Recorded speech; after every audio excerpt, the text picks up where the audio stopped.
following is a chapter reading by the Worm Audiobook Project. Please support the original author at parahumans.wordpress.com. Thank you and enjoy.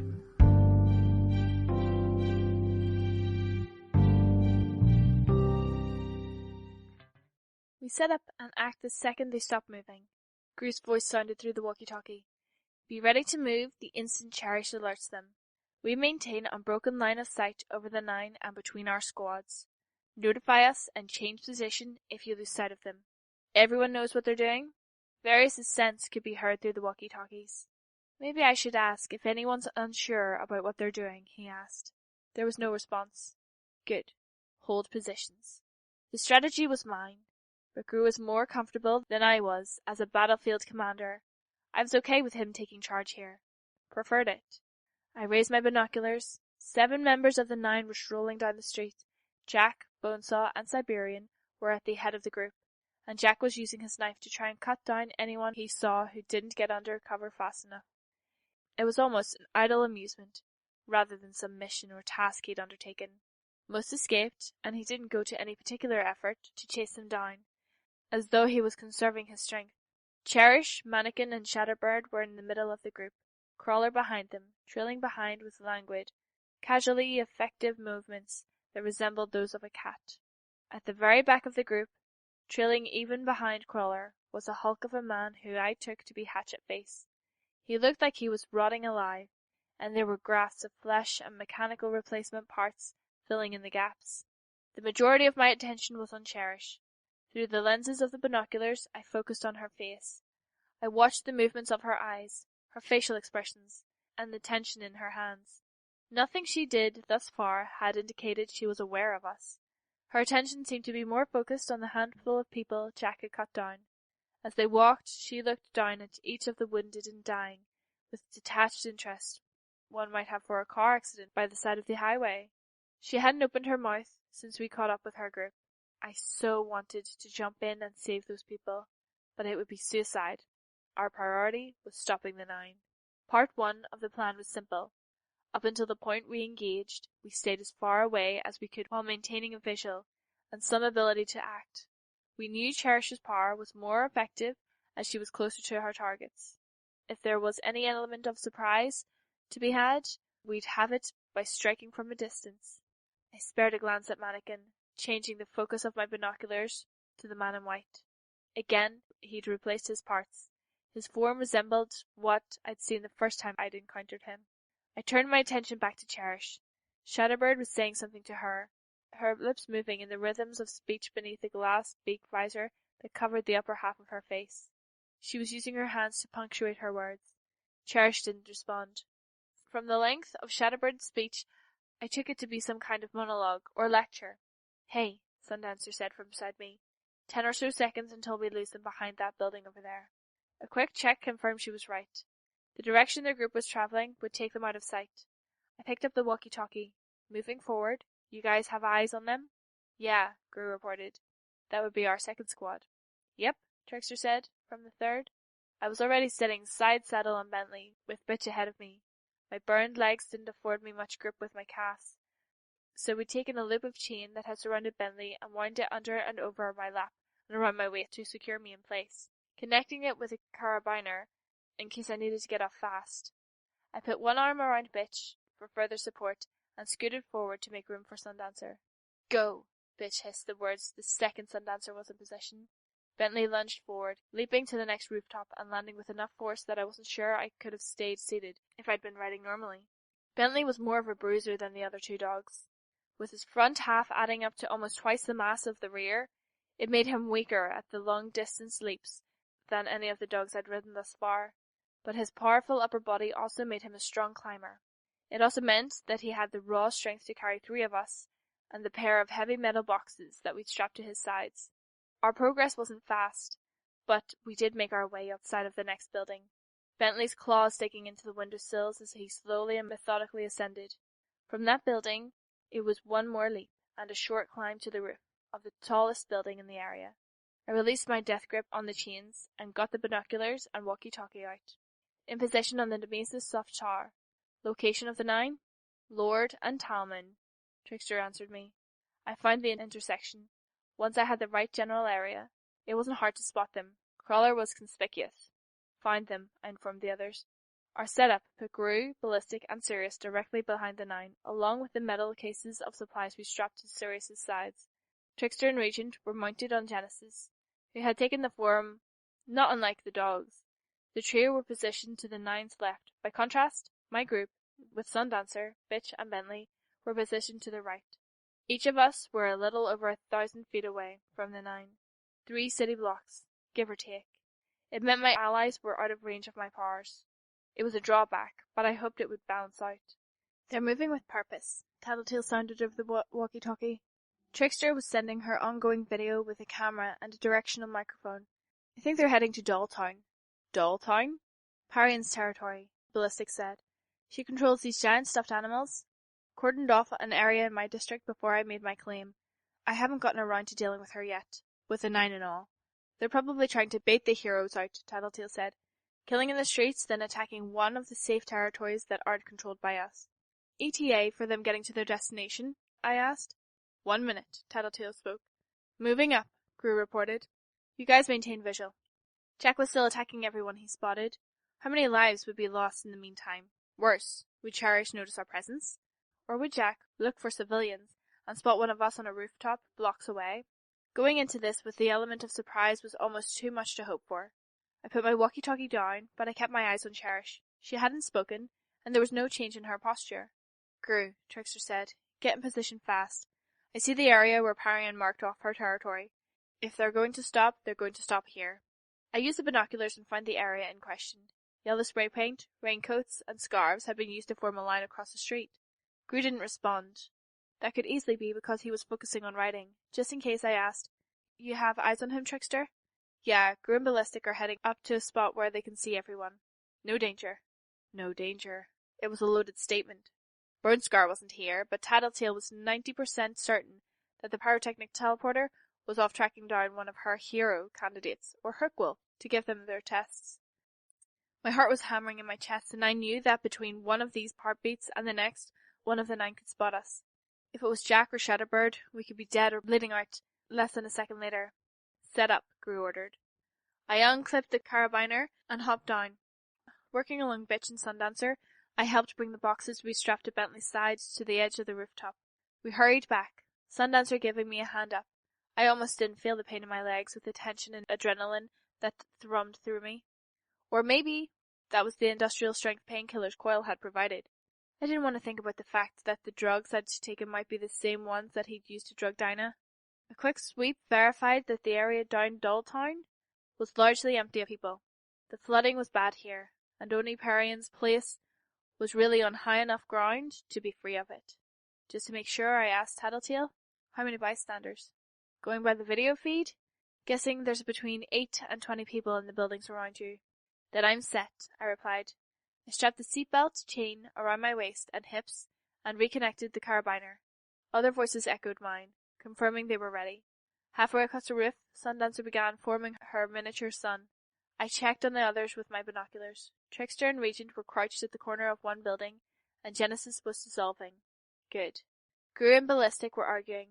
I was pretty sure. I could see Gru grabbing Ballistic's shoulder with one hand and pointing at the 9 with the other. What's going on, Gru? I asked. He's chickening out. He's supposed to handle Cherish. I glanced at the 9. No sign of anything from her. She was standing apart from the rest of the group, her arms folded. She looks like someone I used to know, Ballistic said, as if that was some kind of answer. Who? Trickster asked. Sadie. From 7th grade. Nope, Trickster replied. Not in the slightest. Your head's fucking with you. Get the job done. But, Trickster's voice was as hard as I'd ever heard it. Now, remember the deal we made. Our promise to each other and to Noelle. Don't fuck this up. Ballistic hesitated. Through the scope of my binoculars, I could see him holding the football-sized warheads in his hands. She's a human being, someone with feelings and tastes, and Regent was the one who cut him off this time. And she's someone that has forced parents to mutilate and kill their kids, and she made them enjoy it. Then she left them to live with the aftermath. Regent sounded remarkably calm given the situation. She's my sister. If anyone has the right to get sentimental, it's me, and I'm saying it's okay to off her, he finished. Ballistic broke off. I shifted my attention to the 9. Jack, Siberian, and Bonesaw were moving past the yellow lines, and Cherish was turning to look in Gru and Ballistic's direction. I could see her almost bounce in place as she got her feet under her and started sprinting, her mouth open. "Cover blown!" I shouted into the walkie-talkie. Taking my finger off the button, I called out, "Trickster, Sundancer!" Sundancer sent her sun soaring around the 9, taking the long route so it could cut them off. In that same moment, Trickster pointed a sniper rifle at a corpse on the street and swapped Cherish's position with it. Part 2 of the plan, after finding them and getting into our positions, was to remove Cherish as fast as humanly possible. If we accomplished nothing else, our goal was to do that, and then make a run for it. It would pave the way for the future attacks, and it would slow them down. We'd left the task to Ballistic. With the idea the Trickster would take care of Jack, Ballistic decided he didn't have it in him at the worst possible moment, forcing us to shift roles. Damn him. Cherish was struck by Trickster's shot, blood splattering the pavement. Her teammates left her behind. "Don't have line of sight to Jack," Trickster reported. "Hit the others," I told Sundancer. "You mean kill them?" Her voice was quiet, her fists clenched at her sides. "Kill them, then." I could see the sun growing as it flew. It was maybe 18 feet in diameter now. Just tell me there aren't any civilians there. No bystanders. I looked through my binocular. The remainder of the 9 were making a break for it. Mannequin and Siberian stood still, watching Gru and Ballistic.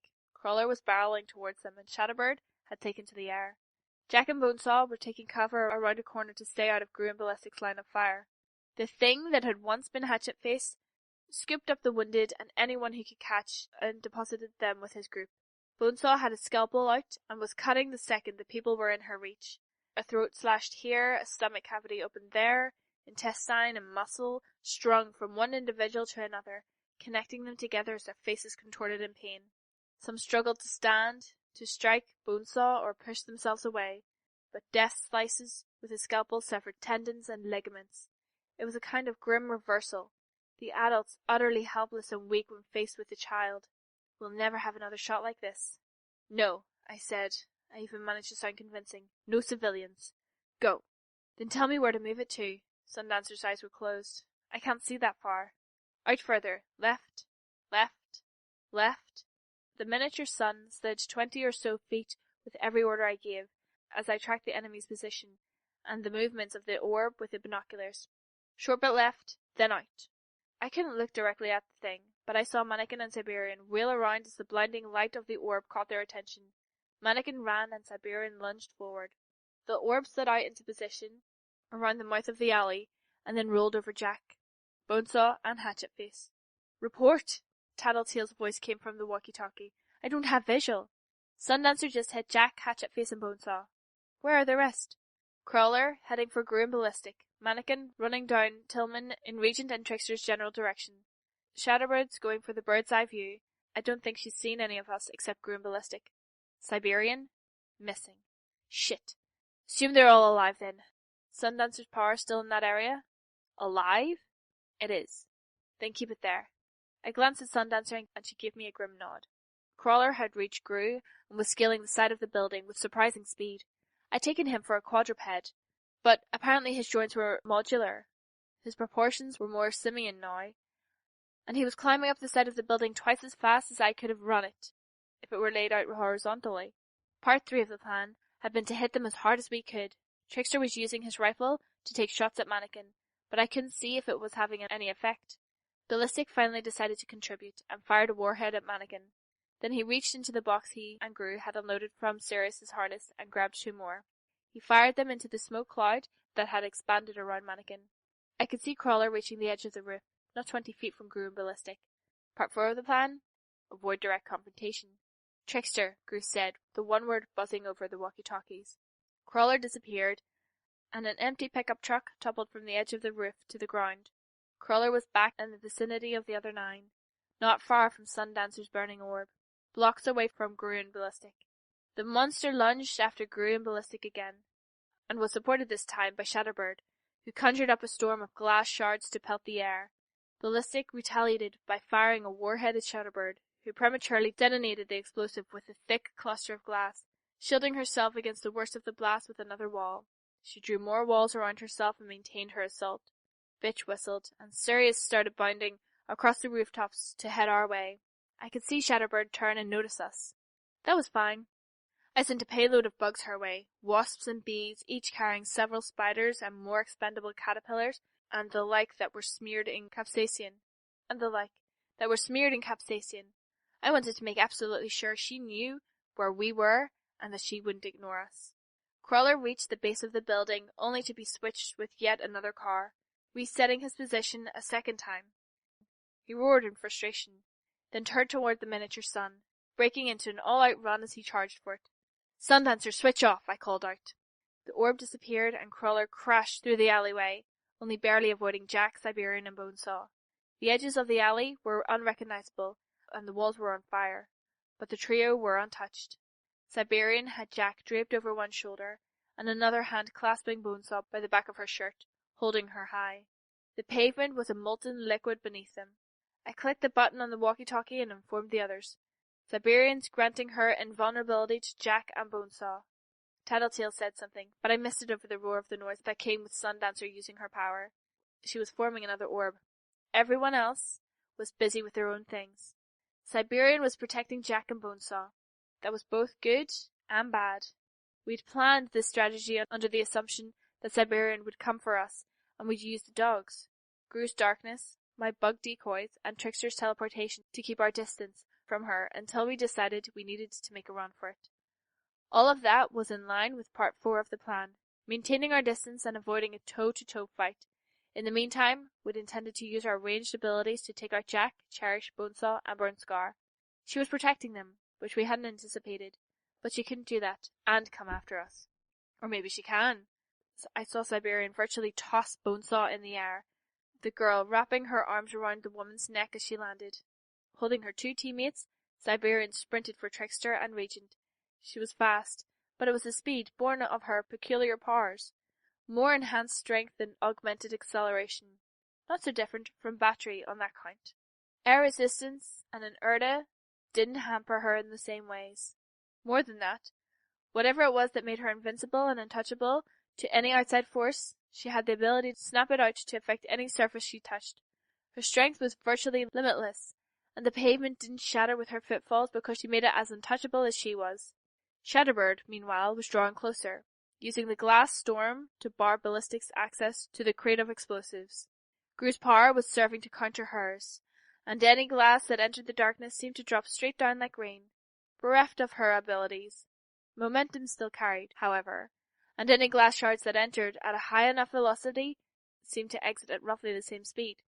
I wasn't sure about Ballistic. His costume was among the best money could buy, but I wasn't sure what that entailed. Gru at least should be able to endure a beating. Beneath his motorcycle leathers he was wearing a costume I'd made for him, and nearly finished. It wouldn't protect his head, but his helmet would serve in a pinch.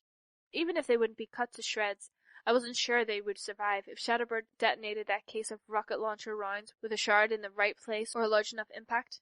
"Bitch," I spoke. "The boxes." Bitch was sliding off Bentley's back, opening the first metal box and stretching out the contents. The case was a piece of camping gear I'd noticed ages ago, when I'd first been buying things for my costume. A watertight case for luggage, with a metal frame inside the campers could stretch out to use as a drying rack for clothes and towels. We didn't have luggage inside. No, the box held parts of the mannequins I'd been using for costume design, strung together with silk. 2 mannequins dangled from the frame. Bitch adjusted the way one mannequin hung and headed over to set up the other case. My bugs had reached Shatterbird and started attacking her. Brown recluses, capsaicin wasps, hornets, and bees. I'd never attacked someone like this. Not someone who couldn't heal. I could see her thrashing, trying to stay aloft even as her concentration faltered. The brown recluses were insurance of a sort. If we happened to take out Bonesaw, it could mean Shatterburn was out of the equation as well. The darkness Gru had generated around the rooftop disappeared all at once. Gru and Ballistic crouched at the far corner. Cancelling the darkness was the signal. The mannequins hanging from the first rack disappeared, replaced by the 2 boys. Gru and Ballistic disentangled themselves from the metal frames and hurried to our sides. Trickster and Regent appeared soon after the other frame was up. I could see Siberian on the rooftop. They escaped just in time to avoid being caught in a melee with her. Trickster rolled his shoulders, stretched his neck, and adjusted his hat. "Don't waste time," Gru growled. "Do it." "Times like this call for a certain flourish," Trickster said. Trickster withdrew a small remote from his pocket and depressed the button. The rooftops the other two teams had been situated on virtually shattered with the explosions. The bazooka rounds had also carried a small collection of plastic explosives. Since Trickster's team had only needed the sniper rifle, their case had held a lot more. Part 5, done. Baiting the hook, reeling them in, then hitting them as hard as we could. It wouldn't stop them, of course. The only ones that explosion might have hurt were Shatterbird and maybe Mannequin, if he'd survived Ballistic's attack and slipped around through some other angle. Ideal world, it would also slow down Siberian. More realistically, I was hoping that they'd get pissed, and they'd get sloppy. I chanced a quick look through the binoculars. Crawler was stampering towards the site of the explosion. Cherish was still prone to the ground, bleeding out from Trickster's sniper fire, and I couldn't make out the others. No, wait. I could see rubble shifting as Siberian shrugged it aside. It was enough debris the Crawler would have been hampered, but even with her hands tied up in holding her teammates, she casted chunks of concrete and brick aside with the same sort of ease that I might walk through a pile of balloons. She shook her head, and her hair fanned out behind her, draping partially over Bonesaw, who was riding her piggyback.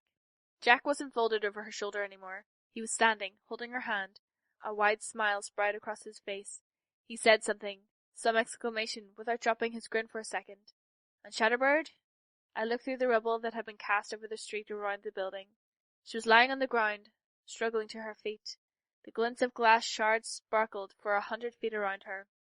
I quickly tossed my binoculars aside. They'd be a liability if she attacked me, now. Here was the gamble. We'd hurt them, injured their pride. We maybe killed Mannequin, and we'd incapacitated Cherish. If Ballistic had been on the ball, we would have blown Cherish to smithereens. As it was, a stray bullet wouldn't cut it. Bonesaw's known talents included the ability to raise the dead. Gru used his darkness to form a dozen false images of shadow-shrouded silhouettes on the nearby rooftops. I did the same thing with my bugs, but mine were animated, moving. We'd have to run pretty damn soon. There was 7 of us, but only 2 dogs. It was less than ideal. I tried to get Bitch to bring another dog, but she didn't feel any of the others were trained well enough to bear riders. The remaining members of the 9 charged, Shatterbird rising from her position to fly straight for us, barriers of glass surrounding her. Siberian carried Jack and Bonesaw with leaping bounds, while Crawler headed for us. I crossed my fingers, watching intently. 2 ways this could go for the final phase of our plan. Well, 3 ways. But I was hoping the third possibility, my team getting caught and slaughtered, wouldn't happen. The first way this could play out was that Shatterbird's flight over the buildings would make her faster than Crawler or Siberian, who had to climb or circumvent the obstacles. When I brought this up during the meeting, assuming it would happen, it had been Tattletale who pointed out that I was maybe underestimating how fast Crawler and Siberian could be. She was right. Despite her ability to fly, Shatterbird was falling behind, which meant we went with Plan B. You up for this, Gru? I asked. I could do it. My plan, and I was first to volunteer. No, you can't run fast enough with those burns, Gru replied, as he hurried to the side of the rooftop furthest from the 9. He glanced down. Trickster, I'm ready. I just need an opportunity, Trickster said, watching the incoming members of the Slaughterhouse 9. They were closing a little too fast for comfort. Sirius had arrived, and we were all getting saddled. Bitch, Sundancer and I on Bentley, and Regent, Trickster, and Ballistic on Sirius. At Regent's orders, Sirius moved to Gru's side. Sooner than later, Gru said. Do you want to die? Trickster asked. No, but I'm willing to break something. Your call, Trickster said. 3, 2, 1. Gru leapt from the edge of the roof. In that same instant, Trickster swapped him with Shatterbird. She tumbled for a second, got a grip with her flight, then steadied. Then Regent hit her with his power. Shatterbird flew into the corner of the roof, was thrown off balance and tipped into the gap between buildings. And Gru? I cast a glance backwards. He dropped out of the air where Shatterbird had been flying, landing on a rooftop a distance below. I could see him struggling to his feet. Go, go! Trickster screamed the words. Our mounts leapt down into the same gap where Shatterbird had fallen. We made the usual zigzagging descent down, leaping from wall to wall, and landed on either side of Shatterbird and Genesis. Genesis looked like a cartoon caricature of a sumo wrestler, grotesquely obese and yellow-skinned, with eyes like black buttons. She was hairless, unclothed, and sexless, and her skin was translucent and oily. Through the skin, I could make out the vague figure of Shatterbird, pounding on the walls of the stomach, her mouth opening in a scream that didn't reach us. Glass shards were stirring around her, a blender word cutting at the insides of Genesis' belly. She's going to cut through, I said. Bitch, Regent, get the chains. I'll try and stop her. Using my bugs, I formed words against the surface of Genesis' belly. Stop. Shadowbird only intensified her attempts. I gathered some black widow spiders and pressed them gently against the shiny, translucent skin. They were absorbed, drifting inside, and were soon crawling around the inside surface. Genesis obliged me by opening her mouth, giving me a direct route for the bugs to travel. Hurry, Regent said. He was winding the chain around the jello-like, hard, fingerless hands, gripping the chain for further traction. Shadowbird noticed the spiders. Her eyes widened as the volume of deadly spiders trapped in the bubble with her increased. I raked my finger beneath the message I'd drawn with the bugs, as if to underline it. Stop. She did. Glass shards fell into a pool around her feet. Go, I shouted. We ran, the two dogs side by side, pulling Genesis behind us like a chariot. Drawing my bugs together, I covered us as best as I was able, creating other decoys. Vague chariot-shaped lumps here and there, huddles of figures. It would all be for nothing if they returned to Cherish, revived the girl, and tracked us down. Left, I ordered. Bitch steered left. Regent hadn't heard, but as the tension of the chains pulled Sirius to one side, he caught on and turned as well. My bugs served as a navigation system, filling out the shapes of our surroundings so I could work out a suitable plan. We charged onward, with me giving occasional directions until we found Cherish lying on the ground in a pool of blood. Get her. Bitch rode just to Cherish's left. Regent rode just to the right, and Genesis rolled right over the girl. Cherish caught like glue, suffered an unfortunate few seconds of being dragged over the road surface, and then was drawn into Genesis' bubble of a body. My bugs gave me a sense of the nine's locations, and my decoys gave them pause once or twice. We could track them more easily than they could do the reverse, and we were soon far enough away that I couldn't sense them. We only slowed when we got to Coil's underground base. We parked the dogs and then headed for the series of barred and locked doors. I glanced at Shadowbird and to Cherish, where they knelt in Genesis' round body. We weren't really giving away information here. Crawler had apparently come this way not so long ago. It was a 50-50 chance whether Siberian and the other 9 would come this way. Cherish wasn't around to give them information, but she might have provided details at an earlier point that Jack or one of the others could use to connect the dots. We crossed that bridge when we got to it. Coil was there to greet us with a tattletale and a contingent of armed soldiers. We waited patiently as one of the soldiers scanned Shadowbird with the plastic wand. He looked at Coil and shook his head. This way, Coil ordered. How did he set this up so fast? Shadowbird's cell was large, 20 feet by 20 feet across, and the walls had the same textured black rubber soundproofing as the sound recording booths I'd seen in movies and on TV. I couldn't see the speakers, but there was a noise similar to radio static, filling the room. So loud I wouldn't be able to hear if someone spoke. With our weapons trained on Shadowbird, we stood by while one of Coil's soldiers reached into Genesis' stomach and hauled her out. She was chained to the ceiling with her arms stretched out to her sides, then divested of her costume, left only with a silk camisole and slip. Coil's people wheeled in an X-ray machine and a tank of containment foam.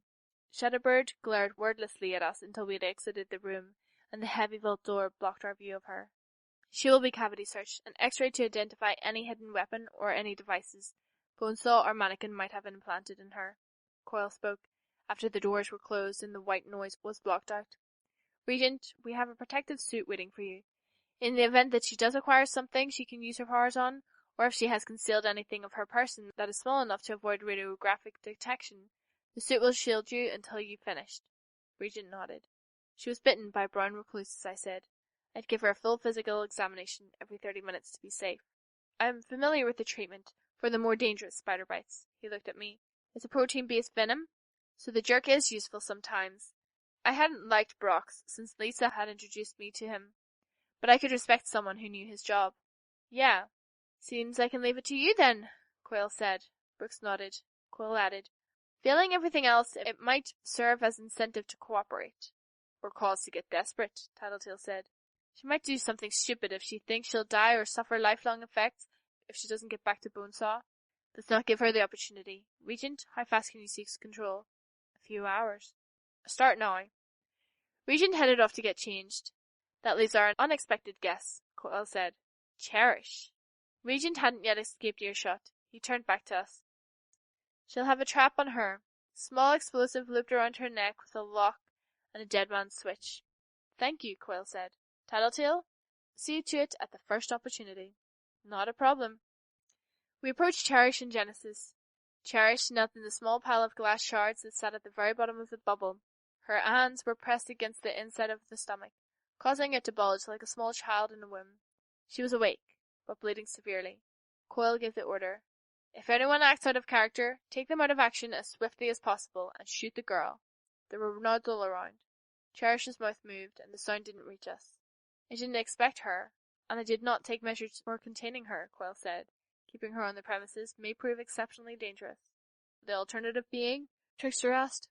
Letting her go? In the euphemistic sense, her value as a captive is minimal, and we have no way to secure her until Regent can finish using his ability on her. He's resistant to her power, Tattletale said, but that goes both ways. I don't know how we'll be able to control her. She might break free. Benefits of being family, I guess. Then I would suggest, as Trickster said earlier, let her go. We execute her and remove her from the equation, Coyle started. I looked at Cherish with her eyes narrowed. She knew exactly what we were saying. Killing someone in cold blood, a little different than killing someone on the battlefield. Not giving you the go-ahead, I said, but I'm not about to stop you. I'm washing my hands of this. The intent was to remove individuals from the line before they could conduct their rounds of tests. Yes, this seems to be the most expedient route. Not disagreeing, I said, but I didn't sign up to be an executioner. I manage my district, and I help defend your city from outsiders, right? Quite right. No, I think your service this morning has been exemplary. I only barely managed to avoid being up to deal with about Dina. No, it was premature. The wrong people were listening, and I was worried he would point out the fact that my territory had been torched by Burnscar. Best to keep quiet for now. Rebuild it, re-establish myself as leader of my territory, then raise the topic. Whatever happened, I needed his respect. He turned our attention to our captive. She had raised her hands above her head in the surrender position, despite the hole in her shoulder.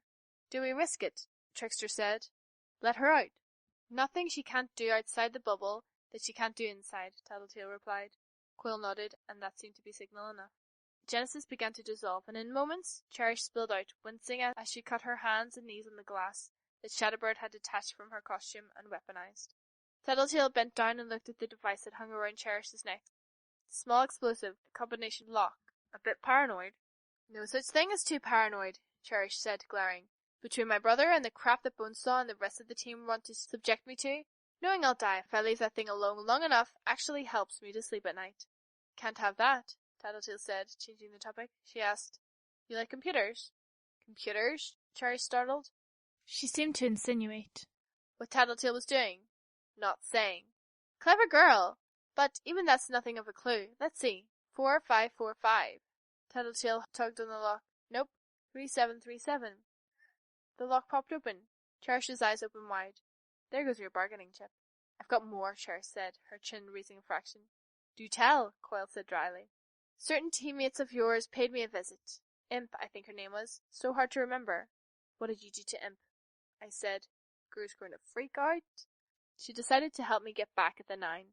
They're planning on inflicting a fate worse than death on me. You see, there was a reason I pretended not to notice you were all waiting in ambush. Thought maybe the brat passed on word somehow until you used the sucker teleport on me and shot me. Suppose you'll have to give me medical attention and keep me alive if you want the rest of the story. And your other bargaining chip? Trickster asked. Gru. I can sense him with my power. Sense my team. They got their hands on darkness, boy. I swear my heart stuttered mid-beat. Cherish smiled, but her glare didn't fade in intensity. My teammates and I already talked on the subject of John Paul, a.k.a. Hijack, a.k.a. Alec, a.k.a. Regent. You got Shatter, and you got me. We're compromised. No way they're going to accept us back with open arms. They'd kill us first. So no, don't get your hopes up. My teams aren't going to agree to a hostage exchange.